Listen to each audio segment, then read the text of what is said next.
የኢትዮጵያ ሰብአዊ መብት ኮሚሽን ኢሰመኮ ማሳሰቢያ።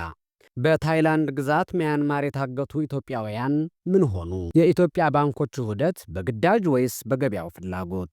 ሰላም ጤና ይስጥልን ውድ የዘመን ሚዲያ ቤተሰቦቻችን እንደምን አድራችኋል? የዛሬ መጋቢት 8 2017 ዓመተ ምህረት ዕለተ ሰኞ የዜና ጥንቅራችንን ይዘን ቀርበናል። እስከ ዝግጅታችን ፍጻሜ ድረስ አብራችሁ እንድትቆዩ ግብዣችን ነው። ወቅታዊ ትኩስና ተአማኒ መረጃዎች እንዲደርሷችሁ የዘመን ሚዲያ የዩቲዩብ ቻናልን ሰብስክራይብ፣ ሼር፣ ላይክ በማድረግ ቤተሰብ ይሁኑን።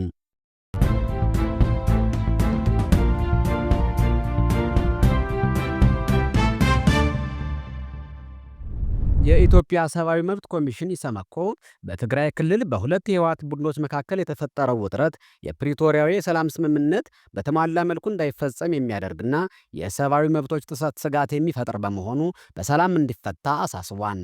በፌዴራል መንግስትና በህወሓት መካከል ሲካሄድ የነበረው ጦርነት ጥቅምት 2015 ዓ.ም በተፈረመ የሰላም ስምምነት መቋጨቱን ተከትሎ በክልሉ የተቋቋመውን ጊዜያዊ አስተዳደር በሚመራው ህወሓት አባላት መካከል በዋናነት የፓርቲው ጉባኤ መካሄድ አለበትና የለበትም በሚል ጉዳይ በሁለት ጎራ ተከፋፍለዋል። በህወሓት ሊቀመንበር ዶክተር ደብረጽዮን የሚመራው ቡድን ባለፈው ዓመት ነሐሴ ወር ምርጫ ቦርድና የኢትዮጵያ መንግስት እውቅና የነፈገውን የመዳን ጉባኤ ያካሄደ ሲሆን የፓርቲው ምክትል ሊቀመንበርና የጊዜያዊ አስተዳደሩ ፕሬዝዳንት በሆኑት አቶ ጌታቸው ረዳ የሚመራው ጉባኤውን በመቃወም ሳይሳተፍ ቀርቷል። ሁለቱ ቡድኖች ከዚያን ጊዜ ጀምሮ እርስ በርሳቸው በመግለጫ መወጋገዛቸው የተለመደ ቢሆንም አቶ ጌታቸው መጋቢት 1 2017 ዓ.ም በሶስት የትግራይ ከፍተኛ ወታደራዊ አመራሮች ላይ እግድ ከጣሉ በኋላ ውጥረት ከፍተኛ ደረጃ ላይ ደርሷል። በታይላንድ መንግስት እርዳታ ከእገታ የተለቀቁት ኢትዮጵያውያን የመስራት አቅም የላቸውም ተብለው እንደሆነ ተመላሾቹ ተናግረዋል። ከቅርብ ጊዜ ወዲህ በእስያዊቷ ሚያንማር የታገቱ ለባርነት ተዳርገናል፣ ግፍ እየተፈጸመብን ነውና እርዱን የሚሉ ኢትዮጵያውያንን ድምፅ ሰማ ነው። ከቅርብ ጊዜ ወዲህ በእስያዊቷ ሚያንማር የታገቱ ለባርነት ተዳርገናል፣ ግፍ እየተፈጸመብን ነውና እርዱን የሚሉ ኢትዮጵያውያን ድምፅ እየተሰማ ነው። የሰለባዎቹ ኢትዮጵያውያን ወላጆች፣ አንቂዎችና መገናኛ ብዙሃንም ጉዳዩን ውሳኔ ወደሚሰጡ አካላት ለማድረስ የተለያዩ ጥረቶችን ማድረጋቸውን ተከትሎ ከቀናት በፊት በሁለት ዙር 77 ኢትዮጵያውያን ወደ ሀገራቸው ተመልሰዋል። ለራሳቸውና ለቤተሰባቸው ደህንነት ሲባል ስማቸው እንዳይጠቀስ የፈለጉት ተመላሾች ወደ ሚያንማር የሄዱት በሚያውቃቸው ሰዎች ተታለው እንደሆነ ለዘመን ሚዲያ ተናግረዋል። ከዩኒቨርሲቲ ከተመረቀ በኋላ በቤተሰቦቹ እርዳታ በሐዋሳ ከተማ ንግድ ከፍቶ ሲንቀሳቀስ እንደነበር የገለጸ አንድ ተመላሽ እንዳለው ከሆነ አብሮት ዩኒቨርሲቲ ይማር የነበረ የቀድሞ ጓደኛው አነሳስቶት ወደ ሚያንማር ተጉዟል። በጣም የማምነው ልጅ ነበር። በቴሌግራም አልፎ አልፎ እናወራ ነበር። የታይላንድ ዋና ከተማ በሆነችው ባንኮክ እንደሚኖር፣ በአንድ ድርጅት ውስጥ ተቀጥሮ እንደሚሰራና በወር በትንሹ 120 ሺህ ብር ገቢ እያገኘ እንደሆነ ነገረኝ። እኔም ጓጉቼ እድል ካለ ፈልግልኝ አልኩት። እድሉ እንዳለ ከተነገረኝ በኋላ ማሽኖችን ሽጬ ወደ ባንኮክ አቀናሁ። ነገር ግን እዛ ስደርስ የተቀበለኝ ሌላ ሰው ነበር። የማላውቃቸው ሰዎች ኤርፖርት ውስጥ ተቀብለውኛል። አንተ የት ነህ ስለው አይዞህ እነሱ ናቸው አሰሪዎችህ፣ ዝም ብለህ የሚልሁን አድርግ፣ ተባበራቸው፣ ምንም አትሆንም፣ ወደ እኔ ነው እያመጡ ያሉት ብሎኝ ሚያንማር ግዛት ስንገባ በድንገት አድራሻውን አጠፋብኝ። ከዚያ በኋላ ለ4 ወራት ያለ ደሞዝና ረፍት አሰሩኝ ሲልም አክሏል። የኢትዮጵያ ብሔራዊ ባንክ በልዩ የኢኮኖሚ ዞን ውስጥ ቅርንጫፍ ከፍተው መስራት የሚፈልጉ ባንኮች ቃል ለማግኘት ማሟላት የሚገባቸውን መስፈርቶች የሚወስን የመመሪያ ረቂቅ አዘጋጅቷል።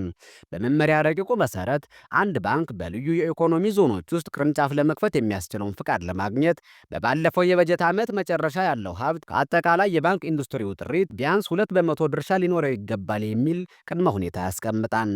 በሰኔ 2016 ዓ.ም የንግድ ባንኮች 3.3 ትሪሊየን ብር መድረሱን የብሔራዊ ባንክ ፋይናንሻል ስቴቢሊቲ ሪፖርት ያሳያል። ከዚያ አኳያ ባንኮች በተያዘው ዓመት ስራ ላይ ይውላል ተብሎ የሚጠበቀውን የመመሪያ ረቂቅ መስፈርት አሟልቶ በልዩ ኢኮኖሚ ዞኖች ውስጥ ቅርንጫፍ የሚከፍቱበት ፍቃድ ለማግኘት አጠቃላይ ሀብታቸው 66 ቢሊዮን ብር ገደማ መሆን ይገባዋል።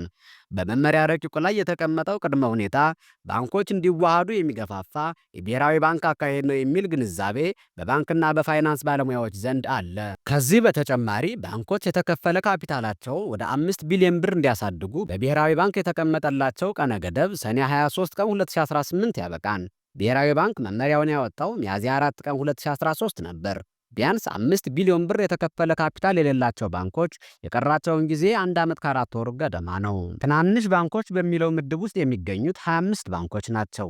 በአጠቃላይ ሀብት 23.3 በመቶ፣ በተቀማጭ 22.7 በመቶ እንዲሁም በአጠቃላይ ካፒታል 42.8 በመቶ ድርሻ ይዘዋል።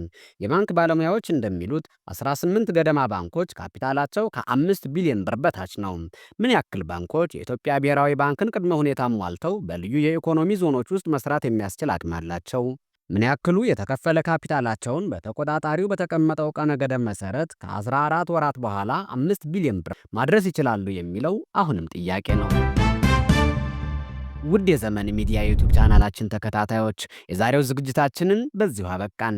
በቀጣይ ወቅታዊ ትኩስና ተአማኒ መረጃዎች እንዲደርሱ የዘመን ሚዲያ የዩቲዩብ ቻናላችንን ሰብስክራይብ፣ ሼር በማድረግ ይወዳጁን። ሐሳብ አስተያየቶን በኮሜንት መስጫ ሳጥን ላይ ያስቀምጡልን። ቸርን ሰንብት።